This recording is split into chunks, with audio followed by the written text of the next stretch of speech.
नमस्कार दोस्तों, ये कहानी एक औरत और उसके सकारात्मक सोच की है जो उसकी ज़िंदगी को पूरी तरह से बदल देती है। बात उस समय की है जब बुद्ध धर्म की शिक्षा देने वाले महान संत गौतम बुद्ध की शिक्षा से सभी प्रभावित होते थे। उनकी कितनी सारी प्रेरणादायक कथा प्रचलित है। उनमें से एक ये भी है, जो सोचेगा वही मिलेगा। चलिए इस सिद्धांत को स्पष्ट रूप से समझते हैं। अंजलि नाम की एक महिला एक छोटे से गांव में रहती थी। वह बहुत गरीब थी और जीवन की कठिनाइयों से जूझ रही थी। उसके पति की मृत्यु हो चुकी थी और उसके दो छोटे बच्चे थे, जिनकी देखभाल का सारा जिम्मा उसी पर था। अंजलि की जिंदगी हमेशा चिंता और दुख से भरा रहता था।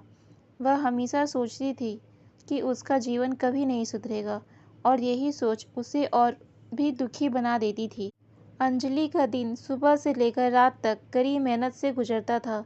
वह खेतों में काम करती थी, लोगों के घरों में काम करती थी, लेकिन फिर भी उसकी आय इतनी नहीं थी कि वह अपने बच्चों की अच्छी तरह से देखभाल कर सके। उसकी यही चिंता उसे हर वक्त सताती रहती थी। एक दिन अंजलि ने सुना कि गौतम बुद्ध उसके गांव के पास के जंगल में प्रवचन देने आए हैं। उसने सोचा कि शायद बुद्ध की शिक्षा उसे समस्याओं का समाधान दे सके, इसलिए बुद्ध के पास जाने का निश्चय करती है।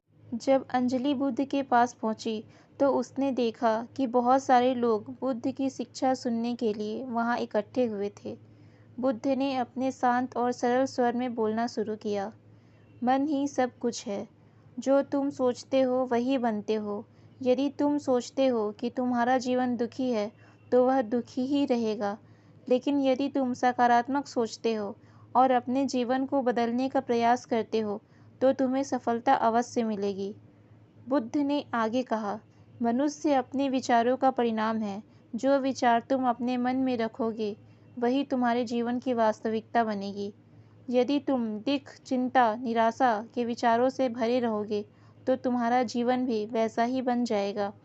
लेकिन यदि तुम खुशी, सफलता और सकारात्मक के विचारों को अपनाओगे तो तुम्हारा जीवन भी वैसा ही बनेगा।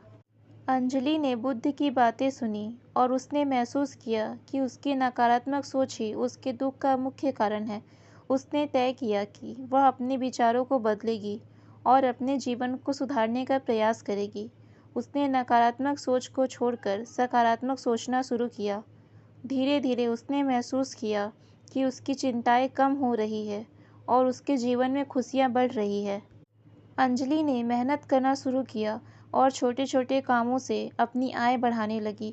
उसने अपने आप में विश्वास करना सीखा और उसकी मेहनत ने धीरे धीरे उसे आर्थिक रूप से मजबूत बना दिया। उसने बच्चों की शिक्षा पर ध्यान देना शुरू किया और उनके लिए अच्छे अवसरों की तलाश की। उसने खुद को भी शिक्षित करना शुरू किया और कुछ नए कौशल सीखे जो उसकी आय बढ़ाने में मददगार साबित हुए। कुछ समय बाद अंजलि का जीवन पूरी तरह से बदल गया। उसकी स्थिति में सुधार हुआ और वह एक खुशहाल और संतुष्ट जीवन जीने लगी। उसने समझा कि उसके जीवन का यह परिवर्तन केवल उसकी सोच के बदले से ही आया है।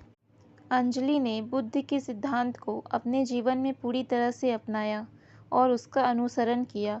उसने अपने गांव के अन्य लोगों को भी बुद्ध की शिक्षा के बारे में बताया और उन्हें भी सकारात्मक सोचने की और जीवन में बदलाव लाने के लिए प्रेरित किया। धीरे धीरे अंजलि का गांव भी खुशहाल होने लगा और वहां के लोग अधिक सकारात्मक और प्रेरित हो गए। अंजलि की कहानी और उसकी सकारात्मक सोच का प्रभाव पूरे गांव पर पड़ा और वहां के लोग बच्चों की शिक्षा पर ध्यान देने लगे, खेती के नए तरीके को अपनाया और मिलकर काम करने की भावना विकसित की। गांव में एक नई ऊर्जा और उत्साह का संचार हुआ। उन्होंने महसूस किया कि उनके जीवन में जितने भी दुख और कठिनाइयां हैं, उनका समाधान उनके अपने विचारों और दृष्टिकोण में ही छिपा हुआ है।